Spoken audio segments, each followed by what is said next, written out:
මේ අවස්ථාවේදී ලිබර්ටි වටරවුම අසල අදත් ජනතාව පාරට ඇවිත් තියෙනවා විරෝධතය දක්වන්න.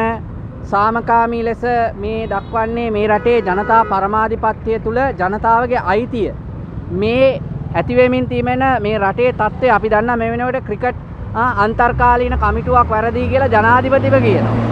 හැබැයි දැන් මේ රට යන විදිය හරිද? ක්‍රිස් අපි පොඩ්ඩක් කතා කරමු. මොකද මේ හිතන්නේ දැන් අද මේ පද්ධති වෙනසක් ඉල්ලලා මේ සමාන නීතියේ සමාන රැකවරණය නීතිය සමාන ලෙස ක්‍රියාත්මක වීම ඉල්ලලා මේ ආකාරයෙන් විරෝධතා කරනවා. මොකද හිතන්නේ දැන් මේ රට බේර ගන්නට කලින් ක්‍රිකට් බේර ගන්නට වෙලාද කියන ප්‍රශ්නේ තියෙනවා. කතා කරමුද අද? සුබ සන්ධ්‍යාවක් චිරන්ත. අද අපි ලිබර්ටි වටරවුමේ රැස් වෙලා ඉන්නේ සුපුරුදු පරිදි පද්ධති වෙනසක් සහ වගවීම වෙනුවෙන්. අපි දිගින් දිගටම මේක ගැන කතා කරනවා. මේ සතියේ මං හිතන්නේ ඔක්කොමලා මේ ලංකාවේ ගොඩක් කට්ටියගේ හදවතට ගොඩක් කිට්ටුයි මේ ක්‍රිකට් ක්‍රීඩාව. ඉතින් මේ සතියේ ඒ ගැන ගොඩක් කතා වුණා.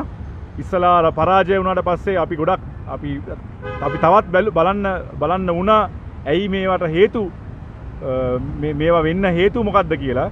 ඉතින් සුපුරුදු පරිදි දේශපාලඥයන් ඒගොල්ලොන්ගේ විවිධ කතා කියලා දැන් මේ වෙලාවේ මේ ක්‍රීඩා අමාත්‍යවරයා පත් කරපු ඉන්ටරිම් නැත්නම් අන්තර්කාලීන කොමිටුව ජනාධිපති විසින් ඒක නිෂ්ප්‍රභා කරන්න කියලා තියෙනවා නේ.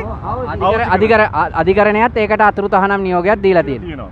ඉතින් දැන් මම දැක්ක ජනාධිපති කියලා තියෙනවා මේ මොකද්ද මේ ක්‍රිකට් වල තියෙන ප්‍රශ්න ඉතා උග්‍ර සහ බැරෑරුම් ප්‍රශ්න සහ ගොඩක් මේ කොම්ප්ලෙක්ස්. ඒ කියන්නේ ගොඩක් සංකීර්ණයි.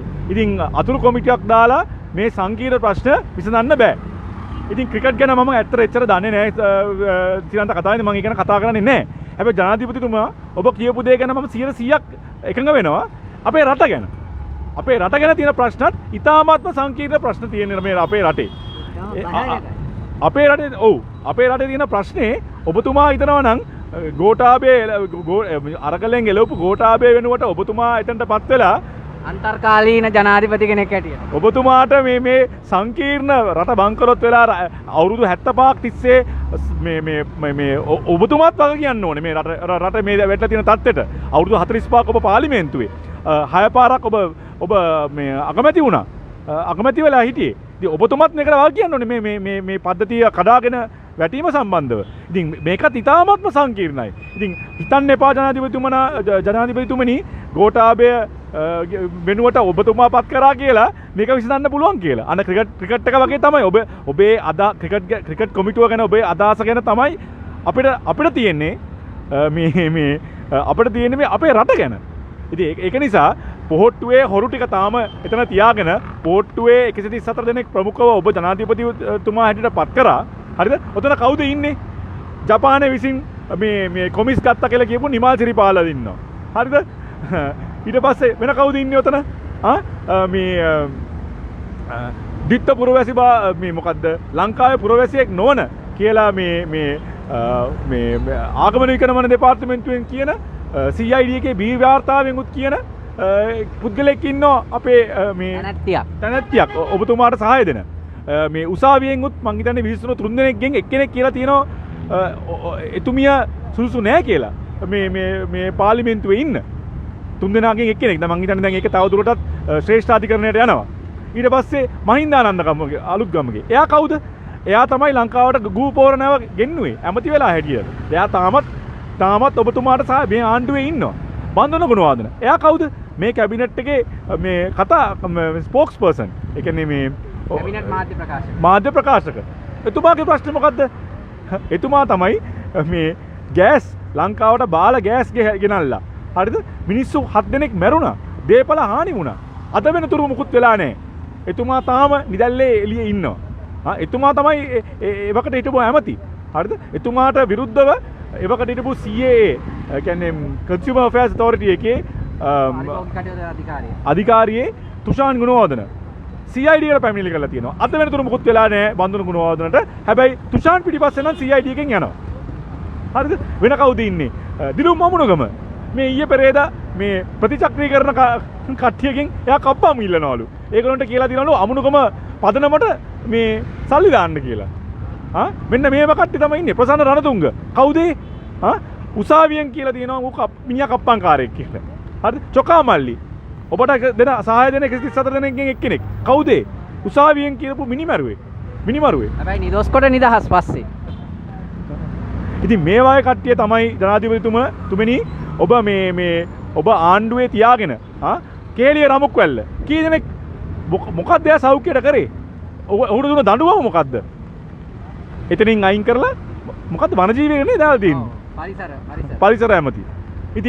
ඉතින් මේ වගේ කට්ටිය තියාගෙන ජනාධිපතිතුමා තමයි ඔබ මේ රට පාලනය කරන්නේ. අන්තර්කාලීන. ඉතින් ඔබතුමා හිතනවා නම් ක්‍රිකට් පාලනයේ මේ ප්‍රශ්නය ගොඩක් සංකීර්ණයි කියලා. ඊට වඩා ගොඩාක් සංකීර්ණයි ජනාධිපතිතුමනි අපේ රටේ තත්ත්වය. ඒක නිසා ක්‍රිකට් ගැන මේ ඔබේ අවධානය තියෙන එක හොඳයි. හැබැයි මේ ඊට වඩා අපේ රට ගැන පොඩ්ඩක් බලන්න. අපේ රටේ පොඩ්ඩක් කාලේ ගත කරා නම් මං හිතන්නේ අපේ විදේශ ඇමතිට වඩා ඔබතුමා පිටරට ගිහිලා තියෙනවා මේ අවුරුදු 1මාට 13 හරි 14 වාරක්. ඉතින් මේ අපිට කියන්න තියෙන්නේ ඔබතුමා ක්‍රිකට් එකේ ප්‍රශ්නේ ගොඩක් සංකීර්ණයි කියලා තේරුම් ගත්තා වගේ කරුණාකරලා තේරුම් ගන්න අපේ රටේ ප්‍රශ්නෙත් ඉතාමත්ම සංකීර්ණයි. ඉතින් ගෝඨාභය වෙනුවට ඔබතුමා හිටියා කියලා මේ ප්‍රශ්නේ විසඳෙන්නේ නැහැ. කරුණාකරලා එන අවුරුද්දේ ඔබ දැනටම මේ තියන්න ඕන පළාත් පාලන ඡන්දය ඔබ තියන්නේ. හැබැයි දැන් ඒක කෙසේ වෙතත් එන අවුරුද්දේ ජනාධිපතිවරණය තියෙන ලෙස අපි මතක් ඒක ඔබේ යුතුයකමක්. ඒක අපේ ව්‍යවස්ථාව අනුව තිබිය යුතු දෙයක්. කරුණාකරලා ඒකටත් ඔබතුමාට මේ ඔබතුමාට තියෙන පිළිගැනීම ගොඩක් අඩුයි. දැන් සමීක්ෂණ වලින් 9%කට වඩා අඩු වෙලා තියෙනවා මේ ආණ්ඩුවටයි ඔබතුමාටයි තියෙන පිළිගැනීම මේ වෙලාවේ. ඉතින් ඒක දැන ඡන්දේ කල් දාන්න හදයි කියලා නම් අපි පුදුම වෙන්නේ නැහැ. හැබැයි කරුණාකරලා මේ වගේ දේවල් කරන්න එපා. හරිද? මිනිස්සුන්ට මේ ඒගොල්ලෝගේ මේ අයිතිය ප්‍රමාධිපත්‍ය බලය පත් කරන්න තියෙන පෙන්වන්න තියෙන එක විදියක් තමයි ඡන්දය. ඔබතුමත් ඒ කාලේ නම් මේ ප්‍රජාතන්ත්‍රවාදයට ගොඩක් ගරු කරපු මිනිහෙක්. ඒවා ගොඩක් වෙනස් වෙලා තියෙනවා ඔබතුමා ජනාධිපති වුණාට පස්සේ. කෙසේ වුණත් මේ ඡන්දය කරුණාකරලා තියන්න ඒක ඉතාමත්ම වැදගත්. ඔබේ දැන් ඉන්න ආණ්ඩුවේ ඉන්නේ ගොඩක් කට්ටිය මේ පිළිගන්නේ නැති පාර්ශව තමයි දැන් කොතන ඉන්නේ. ඒක නිසා ඔබ ඒක දැන ඡන්දයක් තිබ්බොත් ඔබතුමාට මේ පරිදි කියලා දැන ඡන්දේ කල් දාන්න හිතනවා නම් ඒ අදහස ඔබේ සිතෙන් අයින් කරන්න. බොහොම ස්තුතියි. ඒ වගේම අද මේ වැස්සේ හරි ඇයි මේ මිනිස්සු එන්නේ වැස්සේ වැහි අනෝරා වැස්සේ පොඩයි ආන්ටි ටැසි මොකද හිතන්නේ වැස්සේ මොකද පාරට ඇවිල්ලා this week, Chiranta, for me, I was shocked that this post office in Norelia, that is an iconic building. This Norelia post office, Chiranta, is an iconic building in Sri Lanka. When you go to Norelia, that is something that really stands out. And to think that our country was trying to give that off to India to build a hotel, I'm just shocked. Are we going to lose our heritage, our beautiful aesthetic buildings and all to hand over to somebody else? That's one thing that really upset me. The other thing is, Chiranta, I attended this lawyers collective meeting on Monday. For about a month now, we are talking online safety bill that they brought up again in September. And I don't think a single person has spoken in favor of that bill. I remember Ambika saying that about 5% of the bill is good, 95% has to change. And I'm hearing now that with a few amendments, they're trying to pass this bill, Chiranta. That means you and I can't do what we're doing right now, right? We could be arrested, isn't it? Right? And it's just scaring a lot of us, and it's shocking. Because if you look at this government, this government came to power after an uprising of the people, okay? The government is right now, it doesn't have the mandate of the people. So what they're doing now is this online safety bill is just one of many bills, right? We've seen so many other draconic, useless bills that they have brought. This is all to silence us, Chiranta. You know, this is justice. They took away our public spaces, right? Our physical spaces. So many of these protests and shows of dissent are being tear gassed. They are being water cannoned, right? Now And even today at the cricket Yes, board, yes. they blocked the protesters from coming near it. Yeah, correct. So they're doing that to our physical spaces. Now they're trying to take away our online spaces. So we don't have freedom of expression in social media either.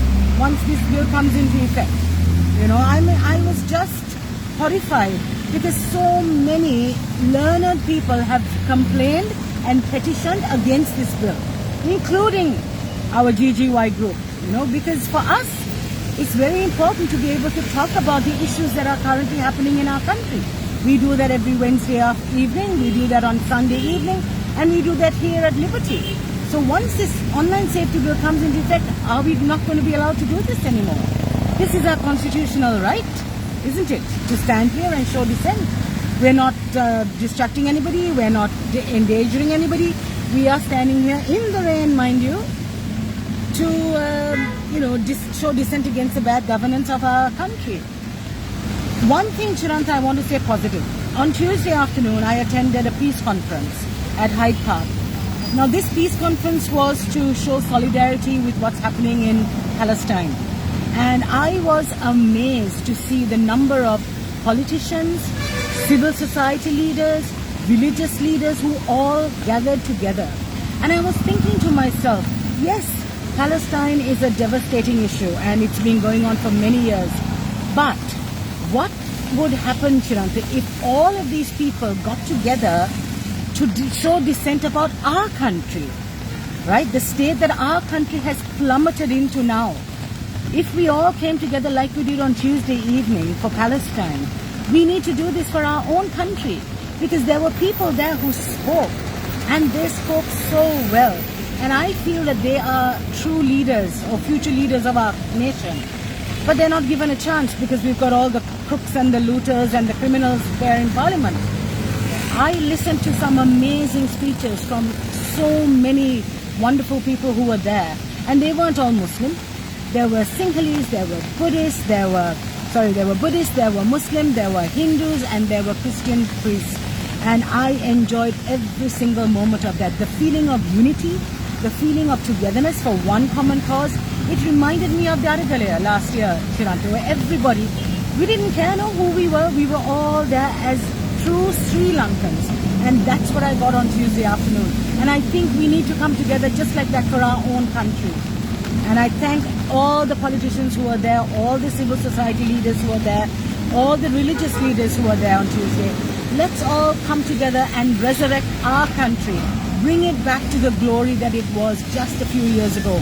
Lonely Planet rated Sri Lanka as the #1 travel destination in the world not too long ago, right? Just before the Easter Sunday attack. Just before. And we can get there, Chiranta. We have good people who can lead our country, but we just have to give them the chance.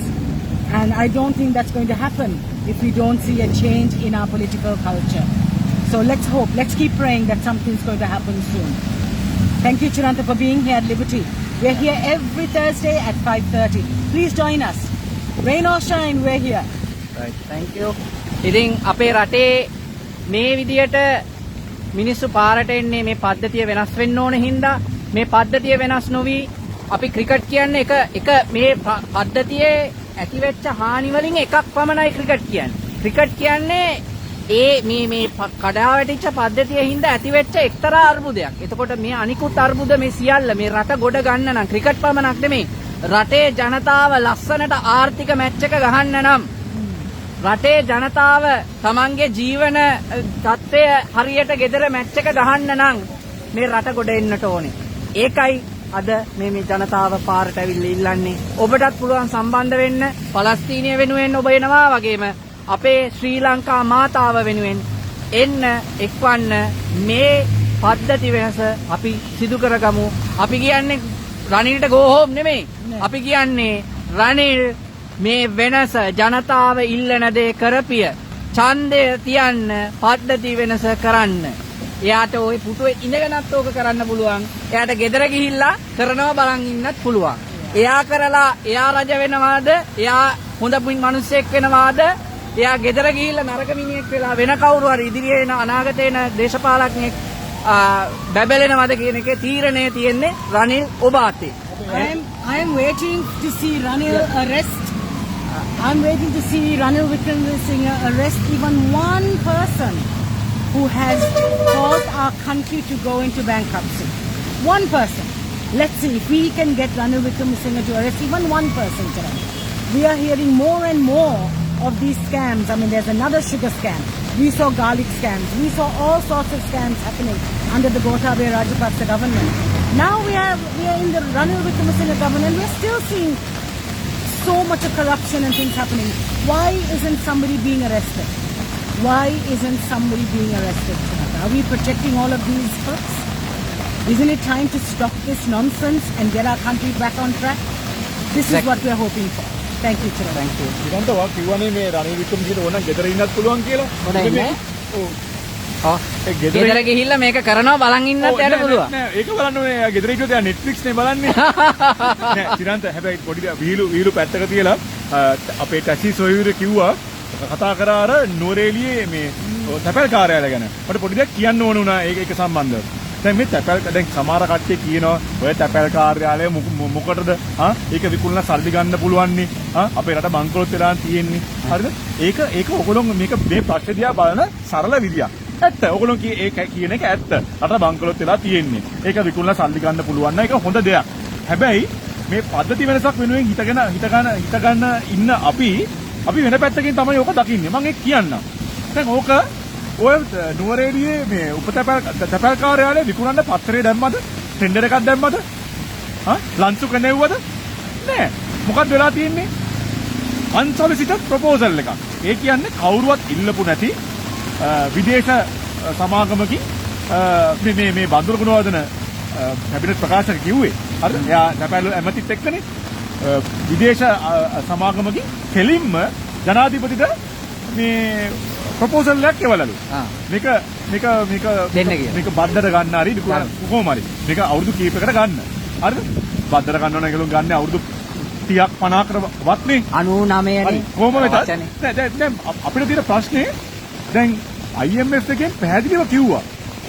දෙවෙනි වාරිකය සල්ලි දෙන්න කලින් මේක දෙන්න good governance තියෙන්න ඕනේ කියලා. යහපත් පාලනය. transparency තියෙන්න ඕනේ.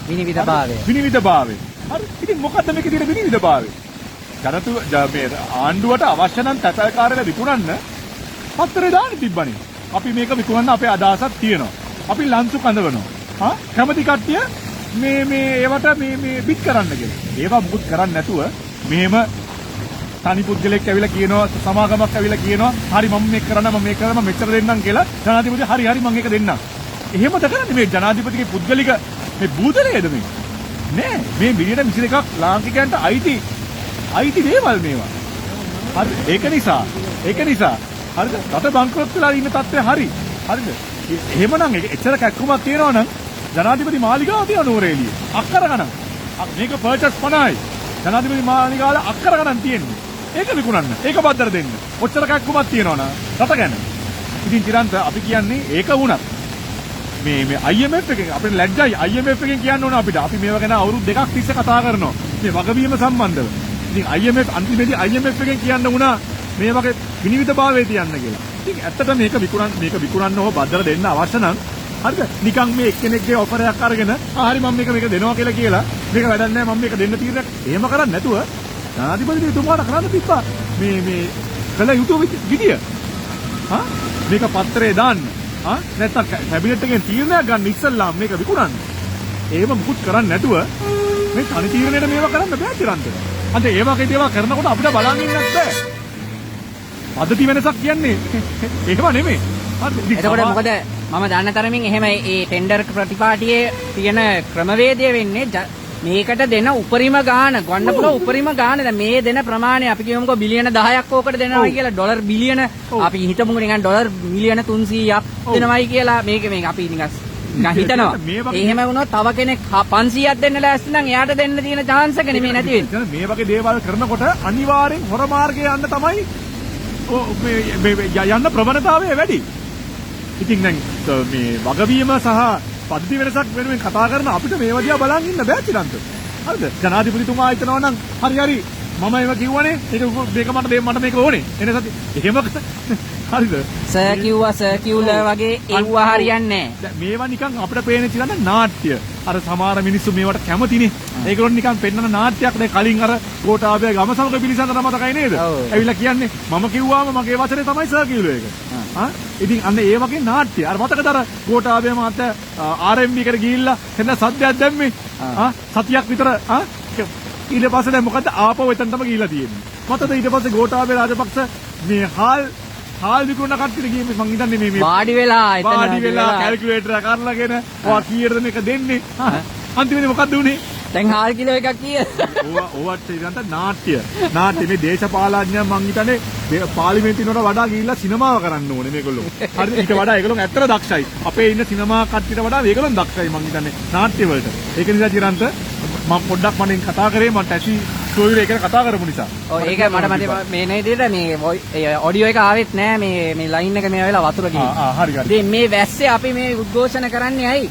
අපිටත් පුළුවන් හොඳට ගෙදරට වෙලා මේක බලන ගොඩක් අය වගේ අපිට ගෙදරට වෙලා ඉන්නත් පුළුවන්. අපි මේ වැස්සේ දෙමීගෙන මේක කරන්නේ මේ රට ගැන හිතලා. මේක මේ කාගේවත් දේශපාලන සලස්මක් නෙමෙයි. මෙතන මේ අර අනුර කුමාරවත් සජිත්වත් අරයවත් ප්‍රොමෝට් කරන්න කරන දෙයක් නෙමෙයි. මේ කරන්නේ මේ රට ප්‍රොමෝට් කරන එක. මේ ප්‍රශ්න ටික විසඳගන්න ක්‍රමවේදයක්. පුරවැසියාගේ දැනුවත් වීමක් හා පුරවැසියාගේ උනන්දුවක් ඇති කිරීම මේ කරන්නේ. සම්බන්ධ වෙන්න.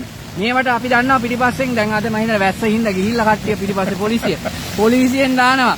අපිව නෙමේ පොලිසියෙන් දාලා මම පොලිසියේ ඉහළ නිලධාරීන් ගොඩක් මැද්ද මැර ප්‍රහාරයට ලක්ුණේ. ඒකේ ලස්සන අපි දන්නවනේ. ඒ ඉන්න කරුණා කළා මේ පොලිස් නිලධාරීන්ට ඔය ගෙවන මුදල අපි කියන්නේ ඒගොල්ලන්ට පරිත්‍යාගයක් ඇටියට දෙන්න. මේ මිනිස්සුන්ට මේ පොලිස් නිලධාරීන්ට ඒක දෙන්න පරිත්‍යාගයක් ඇටියට පඩියට.